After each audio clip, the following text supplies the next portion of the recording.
प्रकार हमारे देश के यशस्वी प्रधानमंत्री जी ने ज्ञान की बात कही थी और इनके जीर्णोद्धार की बात कही थी, गरीबों को सशक्त करना,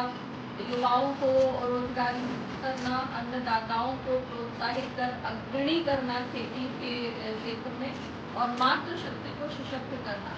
इस मंशा से केंद्र का बजट आया था और उसी के समकक्ष हमारे मध्य प्रदेश को विकसित करने के लिए ज्ञान के साथ साथ उसमें डबल आई लगा करके ज्ञानी की बात हमारे प्रदेश के यशस्वी मुख्यमंत्री जी ने कही है, जिसको वित्त मंत्री आदरणीय जगदीश देवड़ा जी ने सहमत के समकक्ष रखा है और उसमें इंडस्ट्रियलाइजेशन और इंफ्रास्ट्रक्चर को भी स्थान दिया है, क्योंकि मध्य प्रदेश एक विकसित होता हुआ प्रदेश और सबसे तेजी के साथ विकास कर रहा है। निश्चित तौर पर मध्य प्रदेश में भी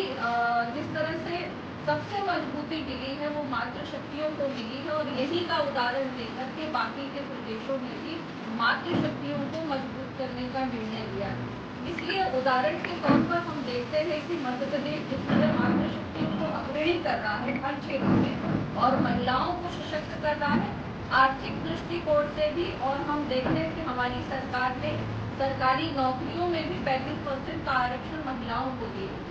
और जो रजिस्ट्री खर्च है वो महिलाओं को कम दिया गया है ताकि महिलाएं भी जो है जमीन में उनकी भी हिस्सेदारी हो सके और उसके कारण आज हम देखते हैं कि रजिस्ट्री में महिलाओं की भी भूमिका ज्यादा रही है और महिलाओं के नाम रजिस्ट्री ज्यादा होती रही। और इसी प्रकार से हमारी सरकार ने महिलाओं को आर्थिक मजबूत करने के लिए लाडली लक्ष्मी के बाद लाडली बहना योजना लॉन्च की थी मध्य प्रदेश की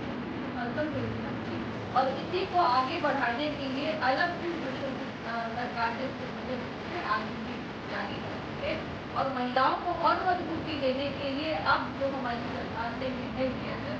उसमें जो हॉस्टल की फैसिलिटी के साथ साथ आगे अब उनको आर्थिक रूप से इंडस्ट्रियलाइजेशन में भी उनको मजबूत करने की व्यवस्था किया।